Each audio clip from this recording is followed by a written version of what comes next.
The model is the cultural web. And if you want to Google it, it's on Mind Tools. That's one of the best websites. They have an awful lot, if you're an OD particularly. But Mind Tools has all kinds of good information. But Johnson and Scholes created the cultural web. And it's a change tool is the way they list it. How do you start instituting change within your organization? And it's a simple one. And if you take a look at the front of the handout, you see the model. And in the very front of it, in the center, is the paradigm. Now, in short order, that paradigm then has 6 different areas that are surrounding it that are modeled like a web because they're interactive. The paradigm is your culture. Webster's, defines it as a typical pattern, the example, a model. Well, the paradigm is how you do it. What is your culture? It's a result of these 6 areas. So I'm just going to take the top, we're going to roll around, I'm going to kind of explain each one, then I'm going to give you a chance to vote. So the first one is stories. And stories is the language of your organization. People think of mission, vision.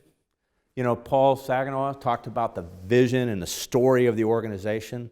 Well, your reputation, the language of the way people talk about you, your employees, do they when they talk about your organization, do they say, hey, this is a great place? Or they say, avoid it. Please do not show up. I wouldn't want you working here. That's external language. And you have, anything language dealing with your organization. And the one that comes to mind frequently is the vision statement. There's another one of the gurus is Chris Argyris, and I never pronounce his name right. But he has says there's an espoused theory and an active or actual. So many times our vision is espoused. This is what we want. But how do we actually do business? What is our actual behavior? So part of this, when we take a look at our stories, we want to take a look at what is the actual language. And to give you an example of how we can change that, once again, I was taking over, I was coming into a command up here in area Northeast. We were responsible for the north from Maine to Pittsburgh to Norfolk. And early 2000s, 1990s, recruiting was difficult. The leadership was saying, well, goals are too high, they're too challenging, they're not given to us correctly, so just do the best you can. So the message, the language was it's okay to fail. So one of the things we instituted was we changed our story. Hey, we know the goals are demanding, but the Navy is depending on us to provide these people. You are good, we believe in you, we expect you to make mission. Legally, ethically, but we expect you to make mission. Just changing the story changed the production. Because people said, hey, they expect us. They believe in us. So that's changing your story. Symbols. Now, logos. Starbucks, that immediately brings something to mind. McDonald's, Apple. Okay. Those are obvious symbols. But there are many other symbols within your organization. Dress code. Think about how formal or informal. IBM. What comes to mind? Google. What comes to mind? So those are symbols. What type of office does the CEO have? Those are all symbols that come to mind. And you want those symbols to be positive. The big one from the DC area is the Redskins. What's the symbol there? There's a lot of different parts of this that can be used with that one logo. It's not a positive logo, is it? So having that to come out is something you want to take a look at in terms of symbols, along with all the other things. Power structures. These are not only the official ones, but who really makes the decisions. I think we've all worked in organizations where nothing moved till that person that was sitting over here shook his head.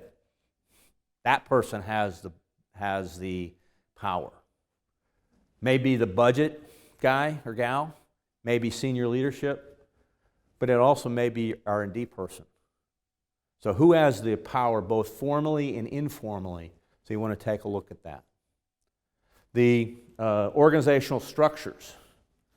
Now, everybody has a wire diagram. We do this. But the thing we want to take a look at, do we have the right structure to do what we want? Are we more centralized? Are we decentralized? What works best for our situation? So you want to take a look at that. And once again, that brings out the informal. Is everybody familiar with Radar Royley from MASH? The old comedy? Well, you know how I'm not sure if okay.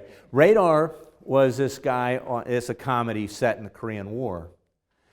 And he was the guy they would come to and say, Radar, get me X, Y, or Z. And he would go out, he would talk to somebody, and he would trade for somebody, and all of a sudden he would get what they needed.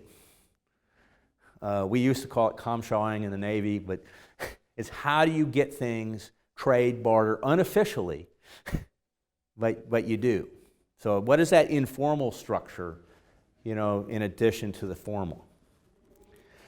The control systems, those are, you think of the finance, the quality control, those type of things. But it's also incentives and regulations. What are you measuring? I'm not sure if you've heard the phrase, you get what you measure. So if you have to be wary of what you're incentivizing, or else you may not get what you want. Alrighty, and I am to rituals, right? Mm-hmm. Rituals and routines. Yep. Another talk that we wanted to attend. Okay. Sorry to leave in the middle. No problem. Thank you so much. Thank you. You're missing the best part, though. It's when you start to apply this stuff. But the rituals and routines. Think about when a customer walks in your door. How are things handled? That's a routine. How do you run a vacation slip through the system? That's a routine. Ritual may be, how do you reward your salesman? Do you have a big hoopla at the end of the year for Salesman of the Year? Or is it we meet at the water cooler on Fridays? So all those things are very wrapped up into the way you carry on your daily business. Now, so when you add all these things, and they all interact, and I'm running out of time, but the key in that, because I want to give you some time to play with it yourselves, but these are interactions. I started telling you about how the stories affected our symbols and some of our rituals within the Navy portion. When we did this command at the next higher level, the national level, our commanding admiral changed a ritual. At the end of the month, when they made mission, the ritual was ringing the bell. Well, they always rang the bell when active duty made the mission, not necessarily depending on the reserve mission, the other half of the merger. The incoming admiral changed that. Like 40 months in a row, he said, no, we didn't make all our missions, so therefore we're not ringing the bell. By changing that ritual, changed our story. That changed some of the control systems. So we got what we needed was making all the missions.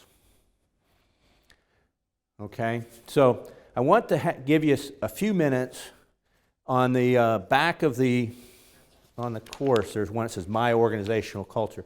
Pick one and take a few minutes and start noodling it, because it starts to really sink in when you get to play with it a little bit.